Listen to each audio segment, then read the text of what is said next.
nagbabalik na naman po si Madam Lisa, ang kusinera ng Canada. Dito lang po sa bahay namin, ang kusinera. So guys, sali kayo, samahan nyo kung magluto ng ginataang crabs. Alimasag po, pinutol-putol ko na po siya. Binalian ko na po siya ng tubig na mainit. At ito po, ako ay nagpapainit na naman ng kawali. So guys, ito po, mayroon na po akong nakahanda na kalabasa po, at sitaw, onion, and ginger, and siling pula, labuyo, at green siling haba, at meron na rin po akong salt and pepper. Meron din po akong curry powder and cumin. Meron din po akong chili sauce, ayan. At meron din po akong nakahanda ng garlic at isang latang coconut. So guys, samahan nyo ko. Nakalimutan ko po. Good morning, good afternoon, good evening sa inyong lahat guys. Saan man sulok ng mundo. So nakahanda na rin po ang olive oil ko. Maglalagay na po tayo ng olive oil. Ayan. Painitin lang po natin siya. Ayan. Konti lang po yung oil. At guys, kaya po ako nagluto ngayon nito dahil po may nag-request sa akin dahil gusto niya raw magluto ng ginataang crabs, ginataang alimasag. So, sabi niya, ate, turuan mo nga ako magginatang alimasag, yung walang gaanong mga sahog, yung kaya lang ng bulsa. Sabi ko, o sige, yung simple lang ang gawin natin. Kaya po ngayon, ito, magluluto po ako. Simple lang po to, hindi po siya mabigat sa bulsa. So guys, ito na po, sigurado pong mainit na ang aking kawali at ang oil. Ilalagay na po natin ang onion. Haba po, hindi po maliliit na hiwa ang ginawa ko. Yung pahaba, yung panggisa po talaga. Yan. So, haluin na po natin siya guys. Kita po ba sa video? Yan. Haluin na po natin siya. Sibuyas pa lang. Mabango na. Ayan, luya na po. Nilalagay ko na po itong luya. Alam nyo naman po, doon po sa mga videos ko, lagi pong huli ang garlic ko. Dahil ang garlic ko madaling matutong. So guys, ito po, halu-haluin natin. Ayan. Ang kalabasa ko po ay yung natira na doon sa niluto ko noon. Nilagay ko po siya sa freezer kasi once po na alam kong hindi kagad siya magagamit at anuhan ko na siya, nabawasan ko na, ang ginagawa ko po, nilalagay ko sa frozen yung pinofrozen ko po yung, ano po ba ang tawag doon? Yung mga tira, para po hindi masira. Pwede pa rin pong gamitin. Kahit po yung mga kamatis ninyo, na nag-aalala kayo dahil baka masira. Kung may frigidaire po kayo, ilagay niyo po sa freezer dahil pwede po siyang pansinigang. Kung alam niyo naman po na mahilig kayo sa gisa, pwede niyo rin po siyang hiwa-hiwain na para sa panggisa. So, ilagay niyo po sa frozen. Para po hindi kayo bili ng bili. Kasi alam niyo naman po ngayon, ang panahon ngayon, masyado na pong mahal ang mga bilihin. So, konting tipid-tipid lang po tayo. Ngayon po maglalagay na ako ng garlic. Maglalagay po ako ng garlic dito sa kasi mabango po siya. At masarap. Malasa. Ayan po.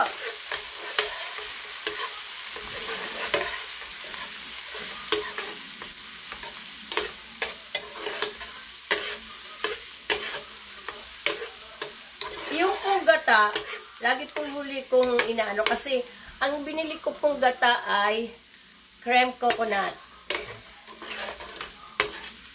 Hindi po kasi maganda dito yung fresh na coconut. Hindi katulad yan sa atin sa Pilipinas. So guys, ilalagay na po natin tong mga crabs. Don't worry po, naghugas po ako ng kamay. Lagi po uunahin natin ang paghuhugas ng kamay. Ayan. So, aalisin na po natin to. As usual, ayoko na makalat-kalat.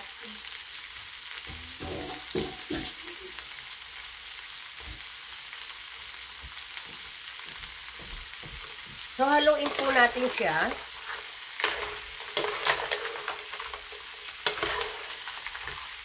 Luto na rin naman po siya kasi binalian ko na siya ng tubig na mainit. Pero alam ko po yung loob eh, hindi pa gaano luto. So, pabayaan mo muna po natin siya na malutong konti, uminit, yung crabs. So, tatakpan po muna natin siya bago po natin ilagay ang vegetable. Madali lang po ito, guys. Huwag po kayo maglalagay ng water pagka kayo ay naggagata. Kasi, hindi magmamantika ang inyong gata. So, takpan muna po natin siya. Dali lang po. Ako'y maghuhugas lang ng mga kalat-kalat.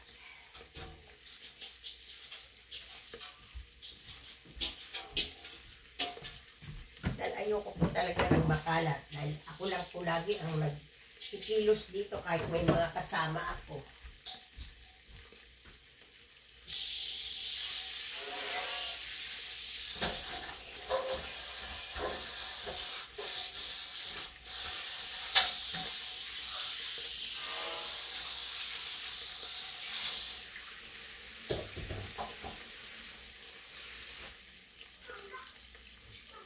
Punas-punas ito, nay.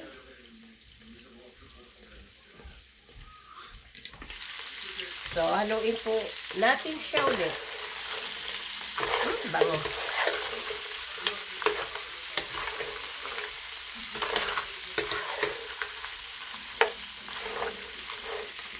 Nahulog ang sibuyas. So, ilagay na po natin tong sitaw kasi po matigas ang sitaw. Kailangan po natin anuhin siya. Lagay na po natin. Mga ilang minutes po, ilalagay ko na rin yung kalabasa. Kasi na-frozen po siya, kaya malambot na.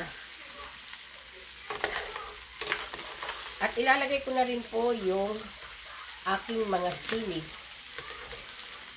Nagtataka po siguro kayo sa mga luto ko. Marami po lagi akong luto na puro sili ang aking sahog. Kasi po, ako'y isang Bicolana na nasanay sa mga maanghang na pagkain. Mahilig din po ako mag-Bicol Express. Ayan. Mahilig po talaga ako sa mga maanghang. Nasa sa inyo rin po yon kung gusto ninyong maglagay ng chili sauce para hindi mabigat sa inyong bulsa, pwede lang po ang ang sili lang. Diyan naman po sa atin maraming mga siling na bibili at mas mura. Pero kung ayaw niyo pong lagyan ito, huwag niyo lagyan. At kung ayaw niyo rin pong lagyan ng cumin at ng curry powder, huwag niyo rin pong lagyan. Sa akin lang po yan kasi gusto ko po mas lalong masarap. Yung kaya lang po ng bulsa ninyo. At hindi ko po nakakalimutan ang Maggi Magic Sarap. Dito po kasi sa Canada may nabibilihan po kami niyan. Hindi po ako naglalagay ng bechin. Yan lang po ang nilalagay ko, ang Magic Sarap. Pasensya na po kayo guys sa boses ko, medyo basag pa kasi may sipon pa po ako at hindi pa po nakatulog ng maayos dahil para kaming mga aso paggabi dahil ubuhan kami ng ubuhan. Pasensya na po kayo. Dahil po sa nagkandahawa-hawa na po kami.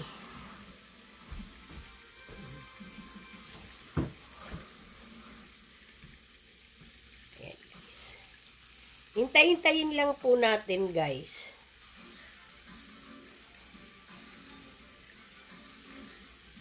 Aking video hindi pa maayos talaga.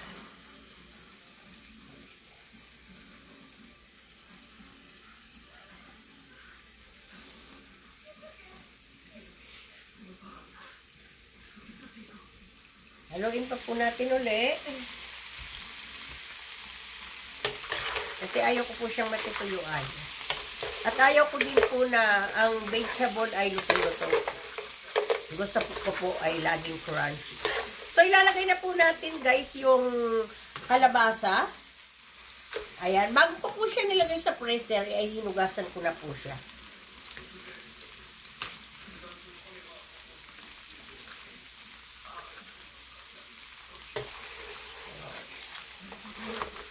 Kasi po, pag nilagay nyo po kagad yung gata ninyo, at hindi pa luto yung mga baka po matuyo yung gata. Saka kahintay ninyong maluto ang inyong mga niluluto, lalo sa mga gulay. Kaya pabayaan nyo muna po na lutuin muna sa mantika. Nahulog. Ang haba po ng sitaw ko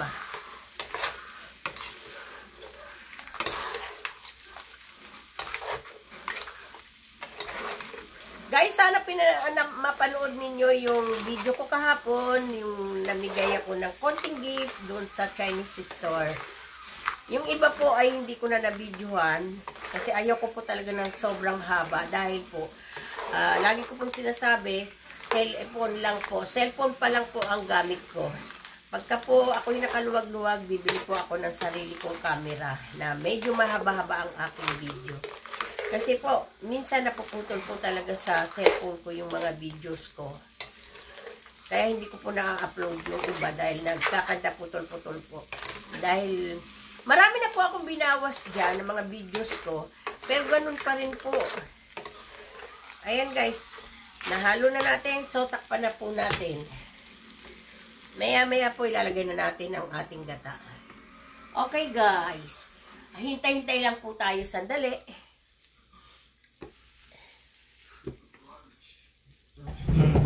At maupo.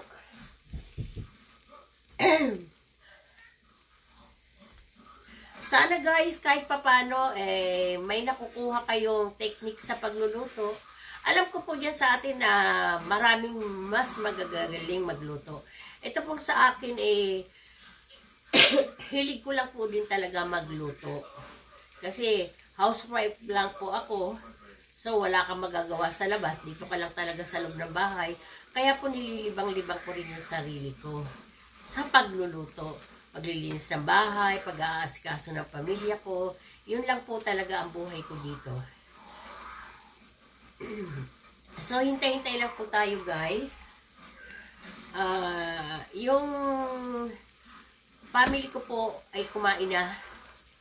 Ako na lang po ang hindi pa. Kasi po, mag-aalas 2 na rito ng hapon sa amin, dito sa Canada. Yung iba po dyan sa Pilipinas, sigurado po ay tulog na. Sa ibang bansa, tulog na. So, lagi po akong may tabi dito na ano ba to? Muswa, pamunas ng sipon.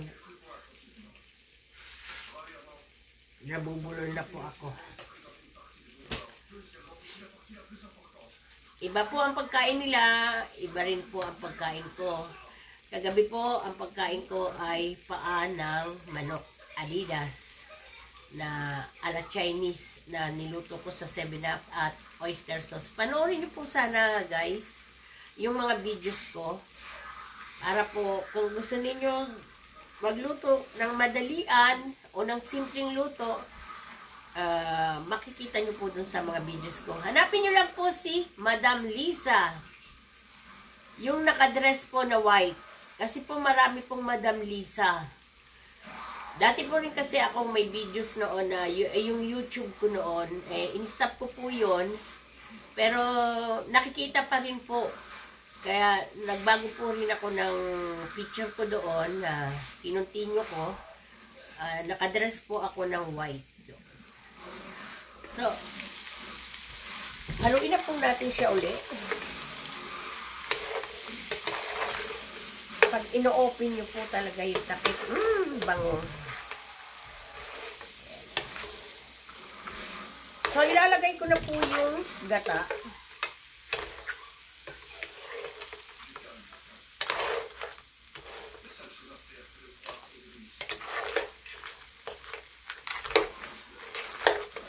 Bango. Ayan na guys, ilalagay na po natin. Siguro po itong isang lata na to ay 1 cup lang. Wala pong kakong gata-gata. Basta po isang gata lang ang nilagay ko. Hindi po uso yun dito. Diyan lang sa atin sa Pilipinas. Kasi mas mura ang gata dyan. Dito po ay mahal. Ito pong isang lata, hindi ko na lang po sasabihin kung magkano. Mahal po talaga ang mga ano dito. Mga bilihin dito. So, haluin po natin siya. Yung iba po naglalagay ng suka. Ako po hindi ako naglalagay ng suka dito, lalo na po pagka may mga gulay-gulay. At minsan po nagluluto rin ako nito ng ganito, nilalagyan ko siya ng bagoong. Pero ngayon po ayoko maglagay ng bagoong. Dahil nangangati po yung lalamunan ko ngayon. Nasa sa inyo po yun kung gusto nyo maglagay ng bagoong. Dahil mas masarap din po pagka may bagoong, diba? Yan po sa atin sa Pilipinas. So, kailangan po pumasok sa loob ng crabs yung lasa ng coconut. So, ilalagay ko na po rin ang salt. Kalat po natin. Ayan. Konti lang pong salt ang nilagay ko. At paminta. Bahala na po kayo kung gaano karaming paminta ang ilalagay nyo.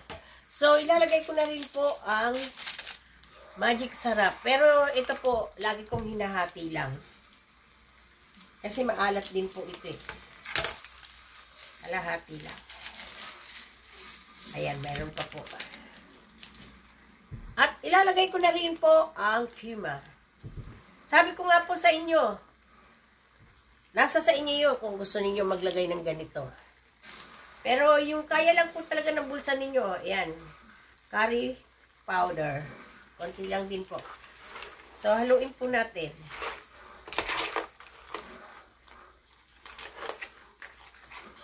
Sarap. Bango-bango na. Nangamoy na yung curry powder. Minsan po, yung sa mga gata ko, naglalagay din po ako ng curry paste. Indian curry.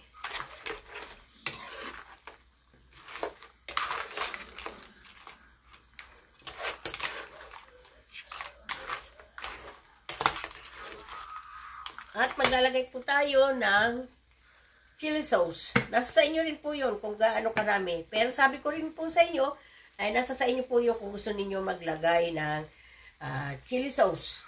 Eh gusto ko po kasi sobrang anghang. Tapos po isasabaw ninyo sa ibabaw ng kanin. Yum! Napakasarap! Ayan. Gusto ko po talaga ang sobrang anghang.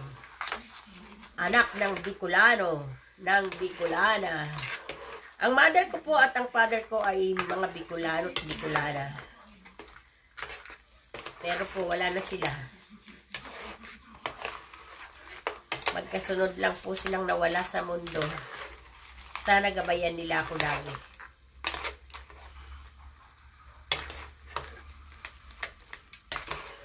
Kaya na po. Oh, hey! Ang bango. Diba? So, hintayin po natin siyang medyo matuyuan ng konti. Kasi ayoko po talaga ng yung, kung ako lang po ang kakain mag-isa, gusto ko po talaga, nagmamanti-mantika ang coconut. Nag-oil-oil siya.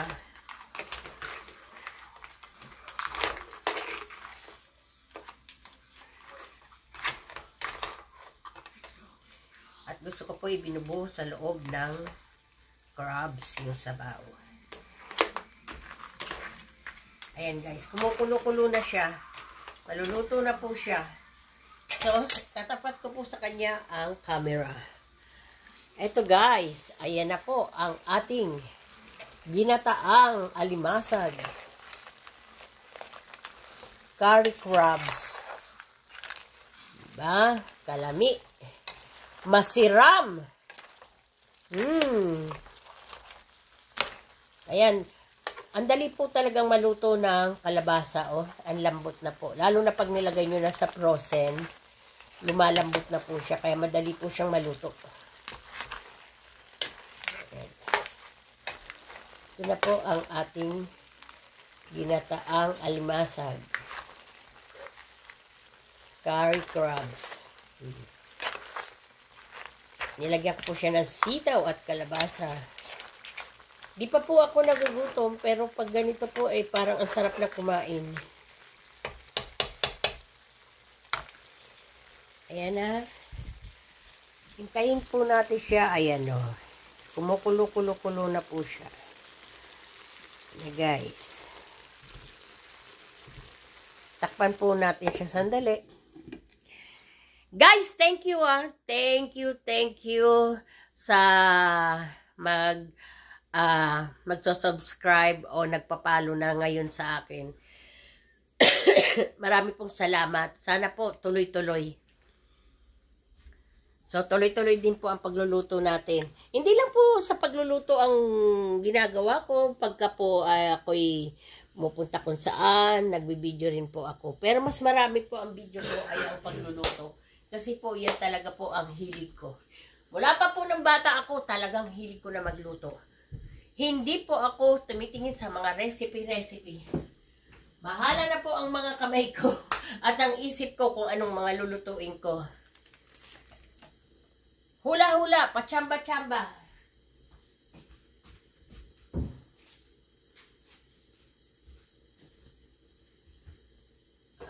Ang mga ginamit, kailangan ilagay na, ibalik na kung saan kinuha.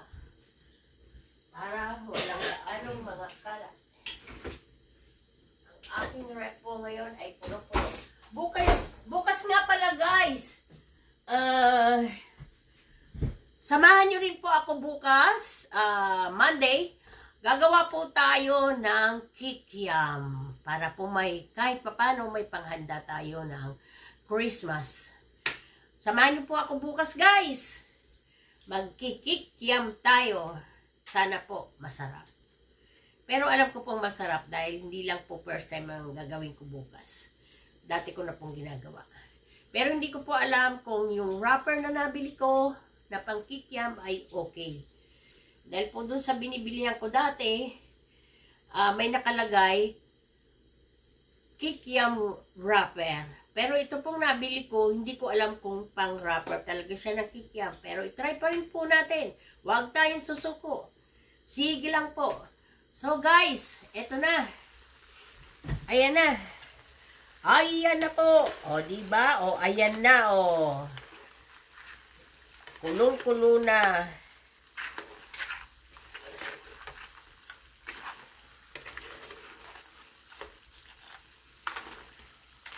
Maglalagay po tayo sa isang tasa. Sandali lang po. Hintayin nyo lang po ako. La la la la la.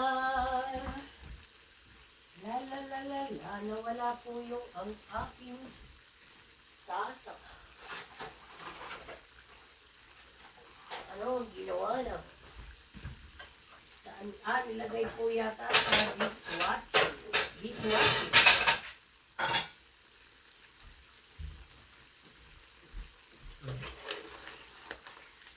Lalagay po tayo sa tasa. Luto na po siya. So, papatayin ko na po pala ang oil. Ayan na guys, oh.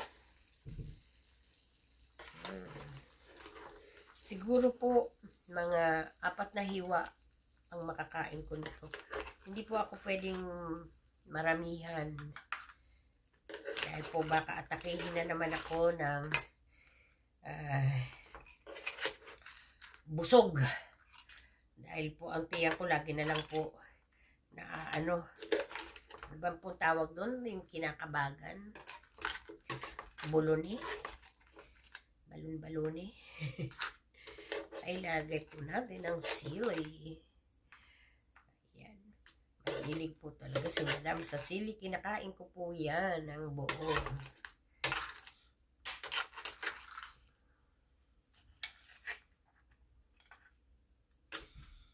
So, ayan na guys.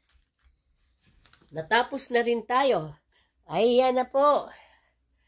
Ayan po ang aking curry crabs. Ginataang alimasag. Ayan, may natira pa. Baka pambukas ko na yan. So guys, thank you very much. Sana wag kayong magsawa na sa panunood ng aking video. Tuloy-tuloy lang po tayo guys.